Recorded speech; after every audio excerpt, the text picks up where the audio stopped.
ಅಂಬೇಡ್ಕರ್. ಅಂಬೇಡ್ಕರ್ ಇಲ್ಲದ್ರೆ ಭಾರತ ಇಲ್ಲ, ಭಾರತ ಇಲ್ಲದ್ರೆ ಅಂಬೇಡ್ಕರ್ ಇಲ್ಲ. ಪ್ರಪಂಚದ ಅತಿ ದೊಡ್ಡ ಪ್ರಜಾಸತ್ತಾತ್ಮಕ ವ್ಯವಸ್ಥೆಯನ್ನು ರಕ್ಷಿಸಿರ್ತಕ್ಕಂಥದ್ದೇ ಅಂಬೇಡ್ಕರ್. ನಾನು ಅಂಬೇಡ್ಕರ್ ಅವ್ರ ನೀವು ಅವರು ನೋಡಬೇಕು, ಅವರು ಸ್ಟ್ಯಾಚ್ಯೂನಲ್ಲಿ ಒಂದು ಪುಸ್ತಕ ಹಿಡ್ಕೊಂಡಿದ್ದಾರೆ. ಪುಸ್ತಕ ಭಾಳ ಇಂಪಾರ್ಟೆಂಟ್. ಅವರು ಕೊಲಂಬಿಯಾದಲ್ಲಿ ಬಹಳ ಅದ್ಭುತವಾಗಿರ್ತಕ್ಕಂಥ ಒಂದು ಗ್ರಂಥಾಲಯ ಇದೆ. ಗ್ರಂಥಾಲಯಗಳಿಗೆ ಹೆಸರಾಗಿರ್ತಕ್ಕಂಥ ನಗರ ಯಾವುದು ಅಂದರೆ ಕೊಲಂಬಿಯಾ. ಅದು ಟ್ರಂಪ್ನಿಂದ ಕೆಟ್ಟೋಗಿದೆ ಕೆಲವು ವಿಷಯಗಳೆಲ್ಲ ಅಷ್ಟೇ.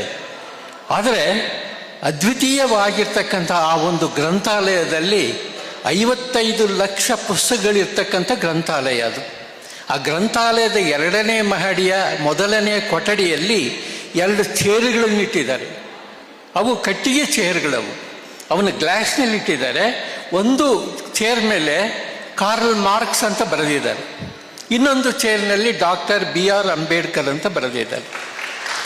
ಯಾಕೆಂದು ಬರೆದಿದ್ದಾರೆ ಅಂದರೆ, ಪ್ರಪಂಚದಲ್ಲಿ ಇದುವರೆಗೆ ಈ ಕಳೆದ ಒಂದು ಶತಮಾನದಲ್ಲಿ 55 ಲಕ್ಷ ಪುಸ್ತಕಗಳನ್ನು ಓದಿ ಅರಿಸಿಕೊಂಡಿರ್ತಕ್ಕಂಥವ್ರು ಇಬ್ಬರು ಪ್ರಪಂಚದಲ್ಲಿ.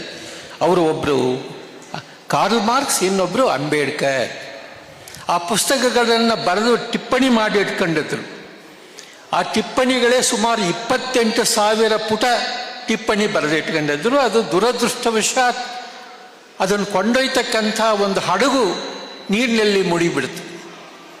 ಅವರು ಬ್ಯಾರಿಸ್ಟರ್, ಗಾಂಧೀಜೆಲ್ಲ ಯಾರಲ್ಲ, ಬ್ಯಾರಿಸ್ಟರ್, 14-15 ಮಾಸ್ಟರ್ ಡಿಗ್ರಿ ಪಡೆದಂಥವರು, ಅನೇಕ ವಿಷಯಗಳಲ್ಲಿ PhD ಮಾಡಿರ್ತಕ್ಕಂಥವರು.